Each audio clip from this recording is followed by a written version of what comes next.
Hello everyone, welcome to my YouTube channel, Silent Wisdom. Have you ever noticed that the sharpest person in the room is rarely the loudest? They don't fight for attention, they don't rush to prove a point. Yet when they finally speak, people stop and listen, not because they know everything, but because they see what others miss. At some point, we've all met someone like this. Someone who can hear the same conversation as everyone else and still notice something deeper. Someone who asks a question that changes the entire discussion. Someone whose mind seems unusually clear. Most people assume these individuals were born smarter. The Stoics believed otherwise. Marcus Aurelius, one of the most powerful men in history, spent years training his mind. Despite ruling an empire, he constantly reminded himself that wisdom was not a gift, it was a discipline.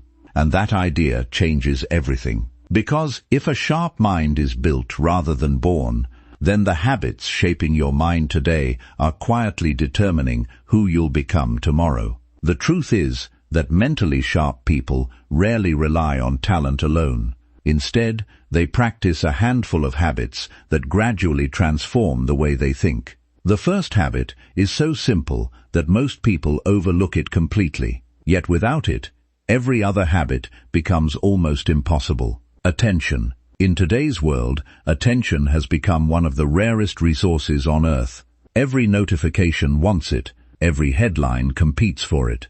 Every app is designed to steal it, and most people surrender it without a fight. The Stoics understood something that modern life constantly tries to make us forget. Where your attention goes, your life follows. Think about it. If your attention is constantly scattered, your thoughts become scattered. If your thoughts become scattered, your decisions become weaker. And weak decisions eventually create a weak life. Sharp thinkers understand this connection. They treat attention like a valuable asset. When they notice their mind drifting, they bring it back. When distractions appear, they don't automatically follow them. Not because they're more disciplined than everyone else, but because they've practiced protecting the one thing that controls everything else. And over time, this habit creates a powerful advantage. Because while everyone else is reacting to the world, they're actually thinking about it. But attention alone isn't enough. In fact, the second habit feels so uncomfortable that most people avoid it their entire lives. They stay with confusion. Imagine reading something difficult, or hearing an idea that completely challenges what you've always believed. What do most people do?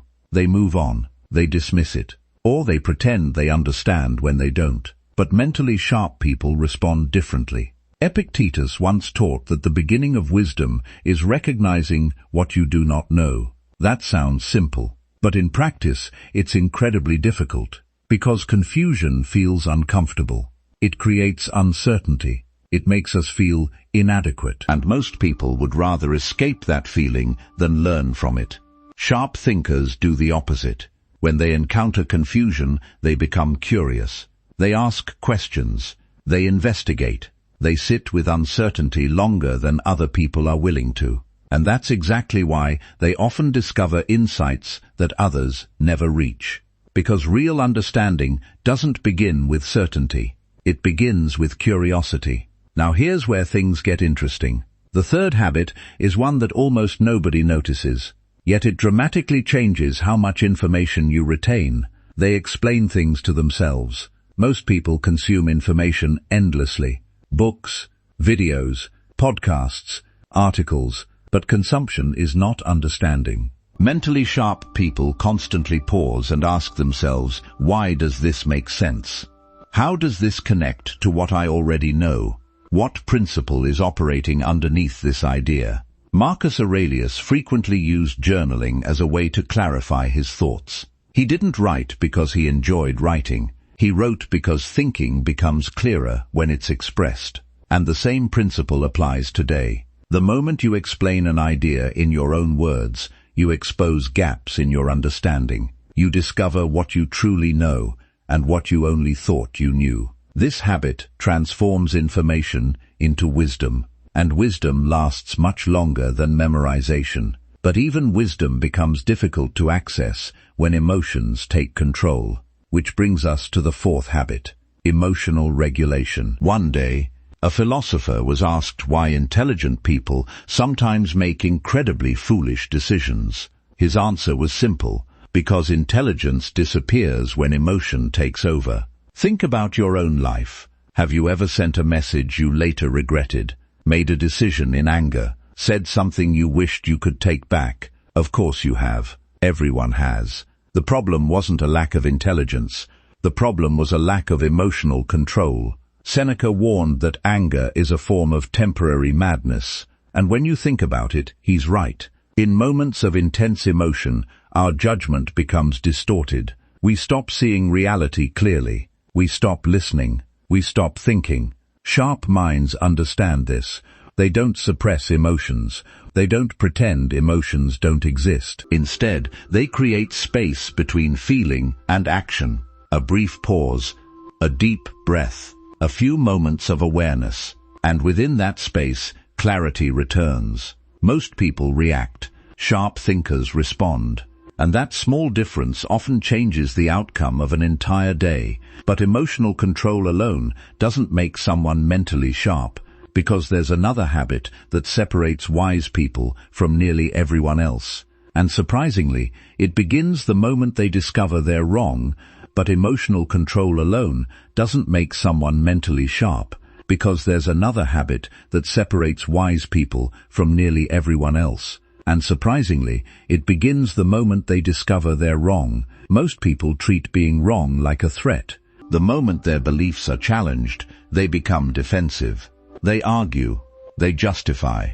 They search for reasons to protect their ego instead of searching for the truth. And the strange part is that many people continue defending ideas they secretly know are weak, not because they're convinced, because they're attached.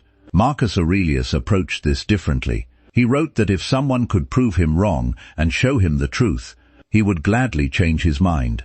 Think about how rare that attitude is today. Most people want to be right. Sharp thinkers want to understand.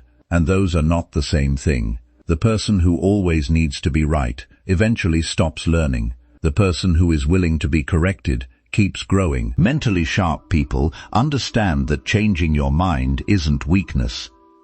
It's evidence that you're thinking. Every time they discover a better idea, they upgrade their perspective.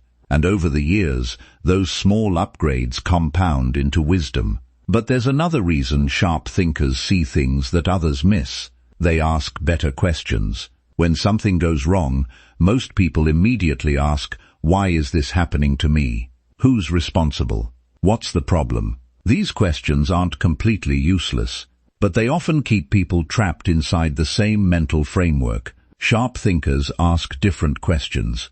Questions that challenge assumptions. Questions that expose blind spots. Questions that force the mind to explore new possibilities. For example, instead of asking, why am I failing? They ask, what skill am I missing? Instead of asking, why is this person difficult? They ask, what might I not understand about this situation? And instead of asking, why can't I solve this problem? They ask, what assumption am I making that could be wrong?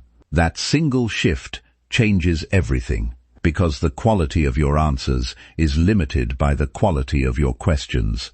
And many people spend years searching for better answers while never improving the questions they ask. The Stoics understood this deeply. They constantly examined their judgments, assumptions, and perceptions, not because they doubted themselves, because they understood that reality is often very different from the story we tell ourselves about it.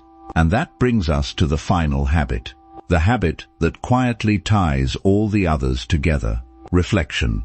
Most people experience life. Very few study it. Days turn into weeks. Weeks turn into years. And before they know it, they're repeating the same mistakes over and over again. Different situations, same reactions. Different people, same patterns. Different year, same thinking. Seneca refused to live this way. At the end of each day, he would examine his actions. What did I do well? Where did I lose control? What mistake did I make? What can I improve tomorrow? Notice something important. He wasn't criticizing himself. He was studying himself. And that's exactly what mentally sharp people do. They turn experience into feedback. Because experience alone doesn't create wisdom. Reflected experience does. A person can live through the same lesson 10 times and learn nothing. Another person can reflect once and permanently change the way they think. This is why reflection is so powerful. It converts ordinary days into education. It transforms mistakes into teachers, and it allows your mind to become sharper year after year. Now step back and look at these 7 habits together. Protecting attention, staying with confusion, explaining ideas to yourself, controlling emotional reactions, accepting when you're wrong, asking better questions, and reflecting consistently. None of these habits seem extraordinary on their own. In fact, they seem almost too simple. But that's exactly the point. The sharpest minds are rarely built through dramatic breakthroughs. They're built through small disciplines practiced consistently, day after day, month after month, year after year. Marcus Aurelius wasn't born with the mindset that made him legendary. Seneca wasn't born wise. Epictetus wasn't born resilient. They became those people through training, through repetition, through habits. And the same principle applies today. Every sharp mind you've ever admired was once distracted, once impatient, once emotional, once confused. The difference is that they didn't allow those weaknesses to define them. They worked on them, quietly, consistently, without needing recognition, without needing applause, until clear thinking became part of who they were. So if you want a sharper mind, stop searching for a secret technique. Stop waiting for a breakthrough. Stop assuming that intelligence is something you're either born with or without. Instead, focus on your habits, because your habits shape your thoughts.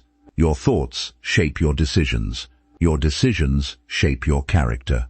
And your character ultimately shapes your destiny. The question isn't whether you have the potential to develop a sharp mind. You do. The real question is this: which of these 7 habits will you start practicing today? Because the answer to that question may determine the person you become tomorrow.